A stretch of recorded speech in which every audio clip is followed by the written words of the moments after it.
General గా ఏంటంటే guest పేరు చెప్పి తెలిసిన వాళ్ళకి గెస్ట్ నేను ఇంటర్వ్యూ చేస్తున్నాను అనగానే వాళ్ళ నుంచి కొన్ని క్వశ్చన్స్ నాకు చెప్తారు, ఇది అడగండి కొంచెం అని. అంటే ఇది కూడా యాంటీ అవుతుందేమో మిమ్మల్ని అడిగితే. ఇప్పుడు ఒక ఆవిడ మిమ్మల్ని అడగమన్నారు, మీకు కూడా వారు సుపరిచితులే, ఇప్పుడు పేరు అప్రస్తుతం అయినప్పటికీ ఒక చిన్నది చెప్తాను. ఏంటంటే వాళ్ళ అమ్మాయి పుట్టినరోజుకి వాళ్ళ ఫ్రెండ్స్ ఇంటికి వచ్చారట. వస్తే వాళ్ళు వేసుకున్న డ్రెస్ మోకాళ్ళ పైకుంది. అమ్మాయిలే మోకాళ్ళ పైకుంది. మోకాళ్ళ పైట ఉంటే ఏమ్మా ఎలా వచ్చావు, ఇలా ఇంత జుట్టు విరబోసుకుని ఇంత షార్ట్ లెంత్ డ్రెస్ లో నువ్వు ఆటోలో వచ్చావు, గాలి వస్తూ ఉంటుంది ఎదురుగా, ఎంత ఇన్కన్వీనియంట్ అయి ఉంటావు, పొరపాటున ఫోనే కింద పడిపోతుంది, నీ బ్యాగే కింద పడిపోతుంది, ఎలా తీస్తావు 10 మందిలో అని అడిగితే ఆ అమ్మాయి ఏడుస్తూ వాళ్ళ పేరెంట్కి ఫోన్ చేసింట. ఫోన్ చేసి అన్నవారు మా చిన్న ఒక పెద్ద మనిషి ఆవిడ వాళ్ళ ఇంటికి ఈ అమ్మాయి వచ్చింది. వాళ్ళ అమ్మాయి పుట్టినరోజు ఆ తల్లి అడిగింది. ఈ అమ్మాయి వాళ్ళ తల్లిదండ్రులకు ఫోన్ చేస్తే ఆవిడ లైన్ లోకి వచ్చి, మా అమ్మాయి, మా డబ్బు, మా స్టేటస్, మా ఇష్టం, నువ్వెవరు మా అమ్మాయిని పాయింట్అవుట్ చేయడానికి, ఈ రోజు నుంచి నువ్వు వాడి ఇంటికి వెళ్ళొద్దని చాలా పెద్ద గొడవ పెట్టుకుని ఆ అమ్మాయి ఏడుపుట ఆ రోజు. అంటే ఒక డ్రెస్సు, అమ్మాయిలకి ఒక డ్రెస్సు, ఒక మాట్లాడే విధానం, నీ నడక నడత విలువనిస్తాయి అని తల్లిదండ్రులు ఎందుకు చెప్పలేకపోతున్నారనేది గొప్ప ప్రశ్న సార్. ఇది మంచి సమస్యను మీరు లేవనెత్తారు. ఇది నేను కూడా చాలాసార్లు ఆలోచించాను, చెప్పడం కూడా జరిగింది. మీకు చెప్తాను. మహమ్మద్ అలీ బాక్సర్ తెలుసు కదా, షికాగోలో రెస్టారెంట్లో ఆ రోజు షో ఉందని వస్తాడు. షికాగో ఊళ్ళో తనకి 2 కూతుళ్ళు, వాళ్ళిద్దరూ చదువుకుంటుంటారు. తండ్రి వచ్చాడు, హోటల్లో ఉన్నాడు కదా అని వాళ్ళిద్దరు తండ్రిని చూడడానికి వస్తారు. పెద్దమ్మాయి యుక్త వయసు అమ్మాయి. ఆ అమ్మాయి వచ్చిన డ్రెస్ చూసి మహమ్మద్ అలీ ఇట్లా వచ్చి కూర్చో తల్లి అన్నట్టు. చూడు అమ్మా, ఇంట్లో చాలా చాలా విలువైన ఉంటాయనుకో, విలువైన వస్తువులు మీ అమ్మ కానీ నేను కానీ ఎక్కడ పెడతామని. అవును డాడీ, లాకర్లు పెడతారు, ఇదన్నీ పెడతారు. అంటే విలువైన దాన్ని భద్రపరచుకోవాలని చెప్పటం కదా. అవును డాడీ, మరి మన శరీరంలో విలువైన వాటిని కూడా భద్రపరచుకోవాలా అక్కర్లేదా అని అడిగింది. ఆ తండ్రి అన్న మాటకి గబగబా కిందకి పరిగెత్తింది. అక్కడ కింద ఉన్నటువంటి మాల్లో ఉన్న డ్రెస్సును కొనుక్కొని వెంటనే మార్చుకొచ్చింది. అంటే అర్థం ఏంటంటే తల్లిదండ్రులు చెప్పకపోతే పిల్లలు ఇలాగే ఉంటారు. ఇది చాలా ముఖ్యమైన పాయింట్. అమెరికాలో మహమ్మద్ అలీ లాంటి వాడు తన బిడ్డలకి చెప్పిన, వాళ్ళ ఇద్దరు కూతుళ్ళే అతనికి చెప్పిన మాట అండి. రెండో విషయం, మీకు ఇక్కడ ఒక విమెన్స్ కాలేజీ మీటింగ్లో లేట్ కలాం గారు చీఫ్ గెస్ట్, ఆయన వన్ ఆఫ్ ది స్పీకర్స్, నేను కూడా. సో ఆయన మాట్లాడారు, అయిపోయింది. తర్వాత నేను కూడా మాట్లాడ్డాం. అక్కడ అది విమెన్స్ కాలేజీ. అందులో ఒక అమ్మాయి లేచి అడిగింది, మీరేదో కొద్దిగా మాట్లాడారు డాక్టర్ గారు, మిమ్మల్ని అడగాలనుకుంటున్నాను, what is good dress, what is bad dress, మంచి దుస్తులు అంటే ఏమిటి, చెడు దుస్తులు అంటే ఏమిటి. ఏదో నన్ను ఇరకాటం పెట్టే ప్రశ్న అనుకుంది పాపం పిల్ల. ఎందుకంటే వెంటనే మిగతా వాళ్ళందరూ నవ్వారు కదా. అదొక పెద్ద ఇరకాటం. నేనేమన్నాను, అమ్మ నా దృష్టిలో సమాధానం చాలా సింపుల్.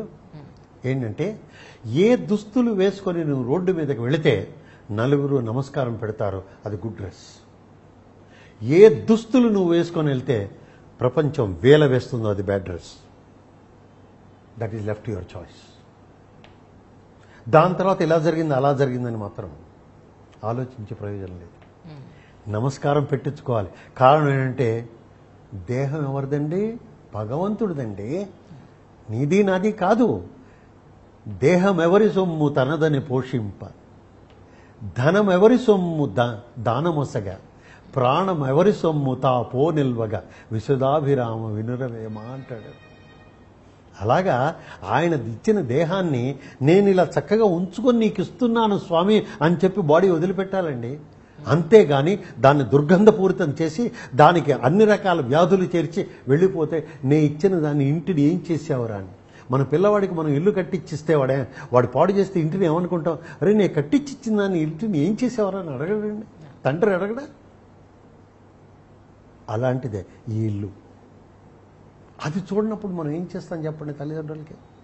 కాబట్టి తల్లిదండ్రులే చూడాలి. మా అమ్మాయి రోడ్డు మీదకి వెళ్తున్నాయంటే ఇది తల్లిదండ్రులు కూడా అవగాహన లోపం ఉండే. ఒక అమ్మాయి కొడుకైన కూతురైన ఎవరైనా సరే రోడ్డు మీదకి వెళ్తుంటే వాళ్ళకి నిజానికి ఆ వయసులో వ్యక్తిత్వం లేదండి. వాళ్ళకి పెళ్ళయి వాళ్ళొక స్థాయి ఉద్యోగం చేస్తూ వాళ్ళంతా వాళ్ళు సంసారం చేస్తున్నప్పుడే అప్పుడు దాకా వాళ్ళు కేర్ ఆఫ్. తండ్రి అడ్రస్లు, తండ్రి పరుగు పోతుందండి. అది తల్లిదండ్రులు ఎందుకు తెలుసుకోవట్లేదండి?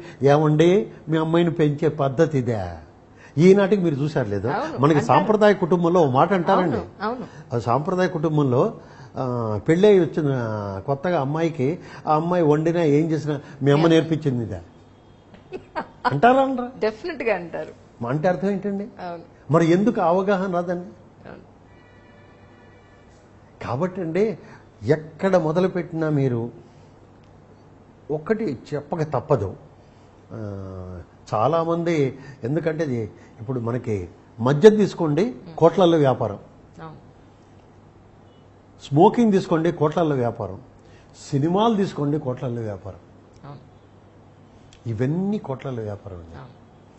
వాళ్ళల్లో ఎవరు ఇది తప్పు అని ఒప్పుకోవడానికి రెడీగా ఉంటారండి. మద్యం షాపు వాడు మద్యం తాగడం తప్పని చెప్తాటండి. అలాగే సిగరెట్లు అమ్మేవాడు సిగరెట్ తాగితే లంగు పాడవుతుందని చెప్తాటండి. అలాగే సినిమా తీసేవాడు ఈ ఐటెం సాంగులు ఇవన్నీ చూసి నువ్వు పాడవుతావని చెప్తాటండి. వాళ్ళకి కావాల్సింది బాటమ్ లైన్ మనీ. ప్రతి దానికి మనీ మనీ మనీ, అంత డబ్బు. వాళ్ళు చెప్పే సమాధానం కూడా కోట్లు పోసి సినిమాలు తీస్తే మాకు వెనక్కి డబ్బు రాబోతే అట్ట సార్ అంటారు. అంటే అర్థం ఏంటండి? It is nothing but play on emotions. మనిషికి కొన్ని సామాజిక సహజ బలహీనతలు ఉంటాయండి. ఆ బలహీనతల్ని మీరు బలహీనత అంటే పెద్దగా ఆలోచించక్కర్లేదు. ఈవెన్ తిండి కూడా బలహీనతేనండి. ఐస్ క్రీమ్ అలా పట్టుకొని 100 తింటుంటే ఇంకేంటండి అది? అంటే అర్థం ఏంటంటే ఏ బలహీనతనైతే అవతల వాడు ఎక్స్ప్లాయిట్ చేసుకొని దాన్ని బిజినెస్ వ్యాపారం చేస్తాడో సమాజం భ్రష్టుపడడం తప్పదండి. వాళ్ళు ఒప్పుకున్నా ఒప్పుకోపోయినా నిజం. మొన్న ఎవరన్నారు, నేను ఇన్నిసార్లు సినిమా చూస్తే దొంగతనం చేశాను. ఏమంటారు? సినిమాల్లో చూసి నేను చేశాను. నువ్వేం మెసేజ్ ఇస్తావండి సినిమాలతో? ఇదే నేను మన దాంట్లో ఏంటంటే ఎవరు తప్పు చేసిన వాడు తప్పు జరుగుతోందని ఒప్పుకోరండి.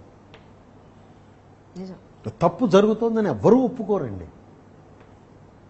అందుకనే మీరు ఒక విధంగా నన్ను మరోలా ఆలోచిస్తానేమో చెప్పను కానండి, నేను ఒక్కటే అంటానండి, ఏనాడైతే సమాజంలో violence and also misbehaviour becomes an entertainment that ruins the state. ఇది ఎందుకంటున్నానంటే చూడండి, ఇదంతా సినిమాలు వ్యాపారం, క్లబ్బులు వ్యాపారం, బార్స్ వ్యాపారం. ఏనాడైతే ఇవన్నీ వ్యాపారం అయితే పేరుకి ఏంటండి ఇవన్నీ? అవి వనరులటండి. ఎలా అవుతాయండి వనరులు?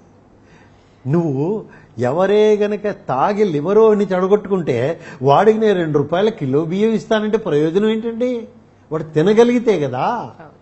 వాడికి ఎందుకు ఆ బియ్యం?